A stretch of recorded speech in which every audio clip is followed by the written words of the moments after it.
Hi GITV, Bob the Axeman Hildebrand here, and I'm going to talk to you about the gun that I used for BB Wars Episode 5 Water Wars, specifically the G&G RK74 Tactical.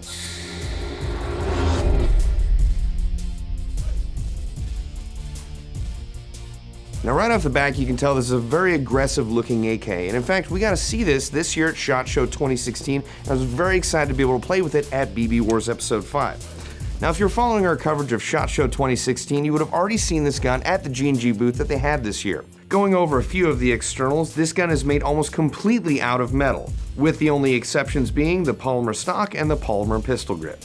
You also notice we've got a front rail that has key mod attachment points, as well as a lot of rail state already on the gun, on the top of this rail, as well as on the rear of the bottom of the rail. You also have one rail, at least rail segment that's already attached here that's going to come with the gun when it does come out, as well as a lot of rail estate on the top of the receiver, which makes it easy to mount optics or any other aftermarket accessories that you want to do on this gun.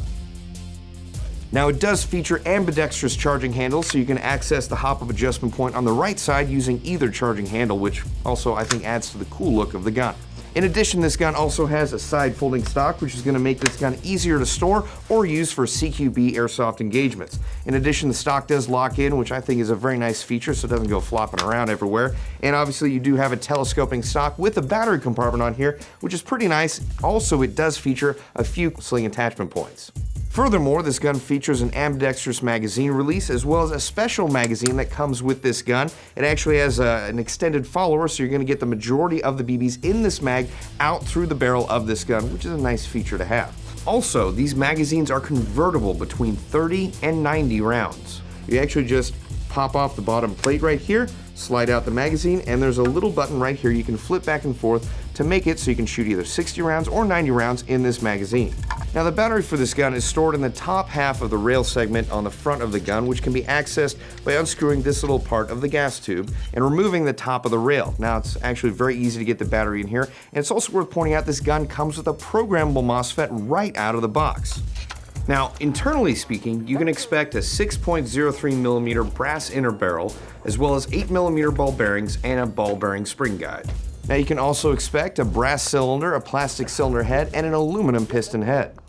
Now it's very much worth noting that this is a pre-production prototype, so many features on this gun can and will be subject to change before this gun comes to market, which there is no definitive date for that just yet. However, from my personal experiences using this at BB Wars, this gun was a lot lighter than a lot of the AKs I'm used to. This gun clocks in at 7.6 pounds. Generally, I've been using E&L AKs, which are a lot heavier than this. So for my specific playstyle for these BB Wars games, which is as the commander, I'm running around giving out orders, dishing out suggestions or tactics. So being able to have a gun as light as this and still be effective is a definite plus for my games. I mean, I was expecting this to be a lot heavier, specifically with the amount of metal in this gun, the front rail handguard, as well as, the side folding stock. So the fact that this is as light as it was and effective on target was a huge plus for me, and I was very happy to be able to use this gun. In addition, it was very accurate downrange for the shots that I got to put out. Again, I was commanding a lot, so I wasn't shooting as much as your average Rebel trooper. However, when I was able to shoot, I was very happy with my shot placement on target. Now with that being said, some of the few issues I encountered with this gun were the fact that there weren't the wide variety of mags that I could use with this gun as I was hoping for. I basically had the mags that came with the gun and a few other mags that were lent to me by my friends. However, some of my older AK magazines were not functional with this gun, so hopefully when it comes to market, there are more magazines that are compatible with this gun. However, the mags that did come with the gun and the few I used functioned flawlessly. Now, one of the other issues I had was the fact that every now and again throughout the day, the top receiver cover would actually pop off, now through extreme use or while I was running around and bumping into things. However, I would say that the reason that it probably did that is because this is the SHOT Show gun. This has been used a lot. A lot of my friends in the airsoft industry have taken this out recently and put this gun through hell. And again, this is a pre-production prototype, so more than likely, way before they come to market, that issue will be fixed. But a nice thing about that is I learned from other AKs I've used, the top receiver cover is not hinged on the receiver itself, so if it had come off, it would have just gone flying. But because this is the G&G RK74, if it had come off, it would still remain attached to the gun. So I had really no issues there, but just a small issue that I encountered during overall gameplay.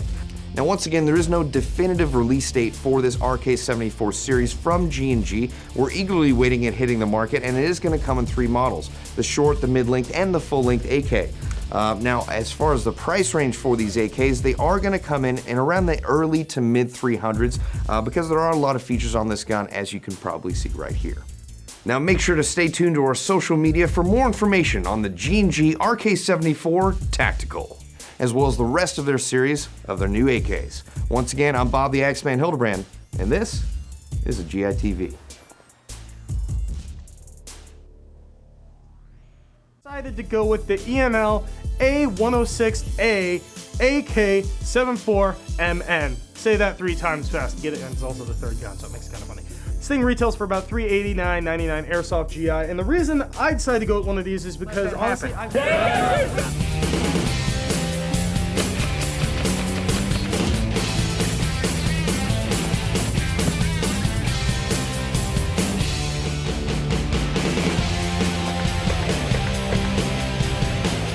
because it is slightly see-through, which, you know, definitely adds to the overall aesthetic of this magazine.